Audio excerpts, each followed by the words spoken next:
India's market news headquarters. Cutting-edge analysis.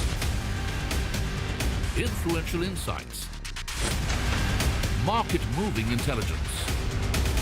Broadcasting live from the CNBC TV 18 Motilal Oswal studios in Mumbai.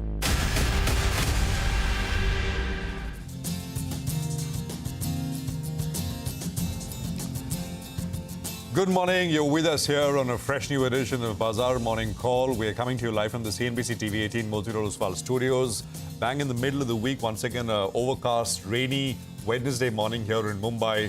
And we're going to tell you all you need to know as far as markets go. Lots happening. I'm Prashant, with me and my colleagues Sonia and Nigel. Guys, hi, morning. Hi, good morning, Prashant. Good morning, Nigel. Well, I think the biggest headline is SEBI cracking down on, F&O trading and the kind of impact that would have on the market, the kind of impact it would have on retail investors. So we're, of course, going to talk about all of that. But apart from that, so much to track today. Well, it's 31st of July, so make sure you pay your taxes, as well as it's salary day. It's the final day of the month.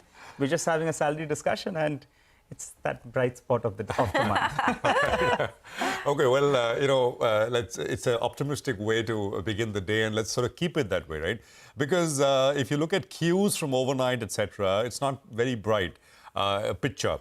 The market here in India once again faced some selling pressure at high levels, and you could sort of largely blame foreigners because they were sellers once again for the last 2 days in cash markets. They've been selling, and the markets now found it a little difficult to move higher.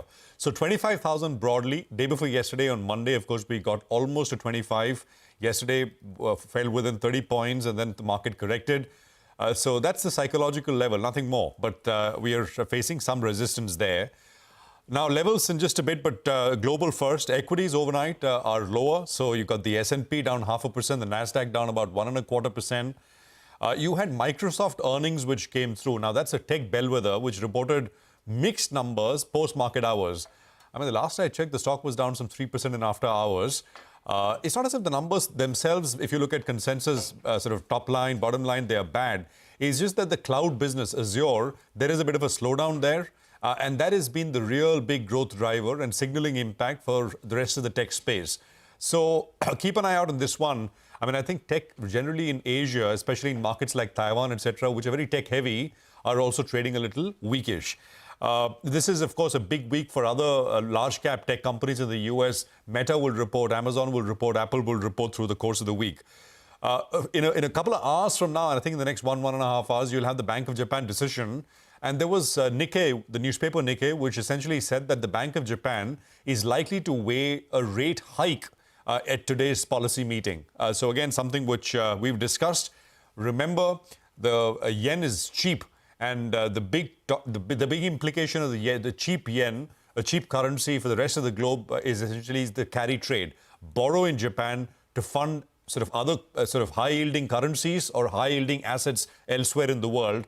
But recently and lately, we've seen a big move on the in the other way as far as the yen is concerned. So BOJ becomes important. FOMC later today, and we'll react to it tomorrow morning. Again, nothing is expected from this meeting, but the hope is that the Fed will be clear in its signal for a cut in September because data has been weak.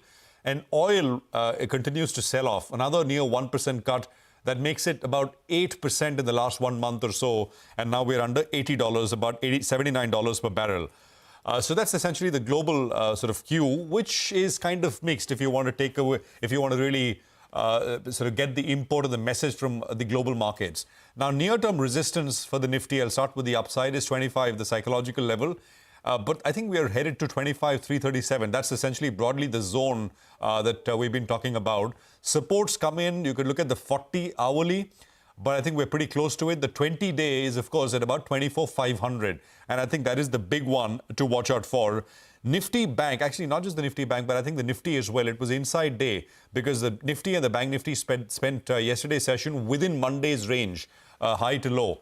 Same for Nifty Bank as well, but it held the 40-day exponential moving average here. Monday's high on the upside is important, which needs to be taken out, 52,340, and support for the Nifty Bank comes in at 51,150 and 50,400 and 50,438 levels. These are the two supports on the downside. GIFT Nifty will give you an indication of how the opening is looking like. Flat, absolutely flat, 14, 15 points higher. but there is enough and more in terms of individual stocks, which we will talk about as we go along. Sonia. Oh, absolutely. And I think all eyes are going to be on the SEBI crackdown on F&O trading. These measures, of course, are positive because these measures are in order to curb speculative trading, but let's see which way it goes. In terms of cues for today, I'm tracking a couple of things. One is the Nifty has been consolidating around the 24,800 mark. So in that sense, we're not getting to the 25,000 level. I guess some amount of patience is required at the moment.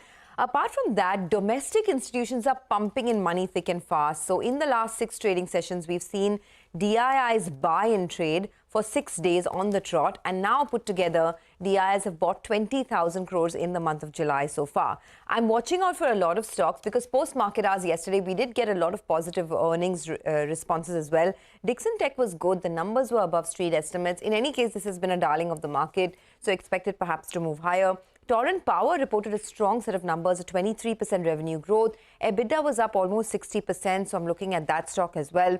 GAIL reported an all-round beat this time. The margins went up 250 basis points on a quarter-on-quarter basis, so that's another stock to look at.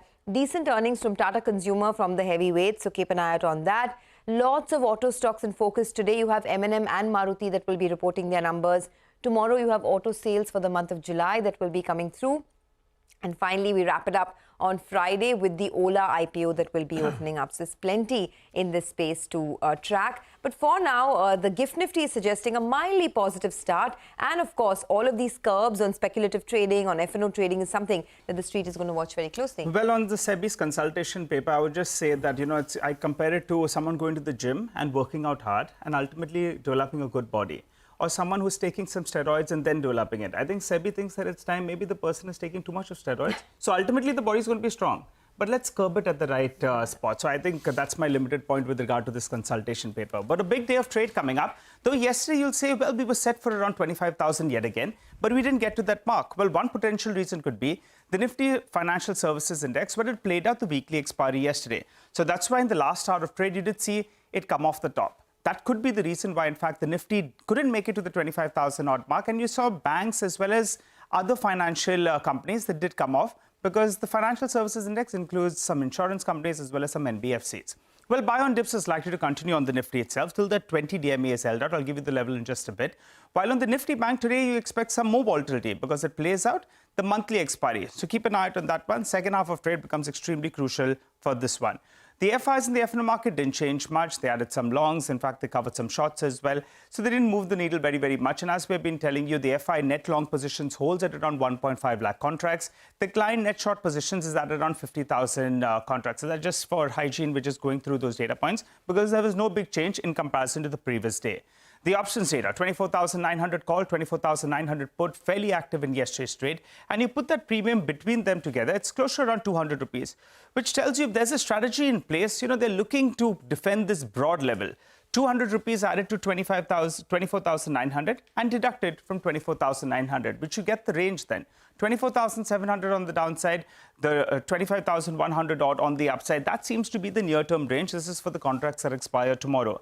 The 20 DMA, that's the line in the sand for the Nifty, so we'll have to keep an eye out on that level as well. The Nifty Bank, yet again, it made a higher low in yesterday's trading session. So earlier it was making lower lows on a day-to-day. So that's a little bit encouraging. But the levels you're looking at on the Nifty Bank, currently it's between the 20 as well as the 50 DMA. So the 50 DMA becomes very, very crucial on the downside. That's the support level. And you wanted to get closer to around the 20 DMA and take that out. That's at around 52,300 odds. So the Nifty Bank will be the mover today. Those are the crucial levels that you should be looking at. The stock that I'm looking at is Voltas. Yesterday, it went very close to making a fresh all-time high. It almost went there yesterday. So that's the important mark we're looking at. But I think there is a bit of an uptrend that's in the works with regard to Voltas till that 20 DMA is held out. So keep an eye out on that stock. It's been strong in the last few weeks. Okay, thanks a lot for that. Well, let's kickstart with some opinion coming through on the equities market. We have first up Surendra Goyal of Citi, who says that earnings so far in Q1 are largely in line with estimates, excluding the OMCs, versus the significant beat trends that we saw in the 4 quarters of FY24, with EBITDA to profit after tax growth at 7% year-on-year. He says Nifty EBITDA growth stands at 1% and profit after tax growth stands at 3%. Among sectors, he says industrials have delivered an earnings beat, while energy is among the key misses so far. Surendra says the consensus EPS revision trends so far this earnings season are flat, with modestly higher number of downgrades versus upgrades. He says Citi's June 2025 Nifty target is at 24,400.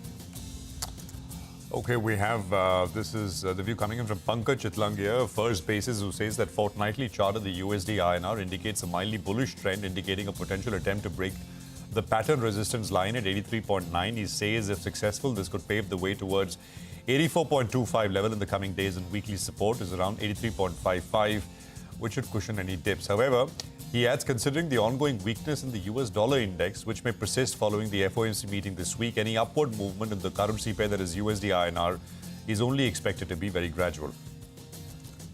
And on the bonds, Neeraj Gambhir of Axis Bank says that short-term bond yields eased post-downward revision in short-term borrowings in the budget.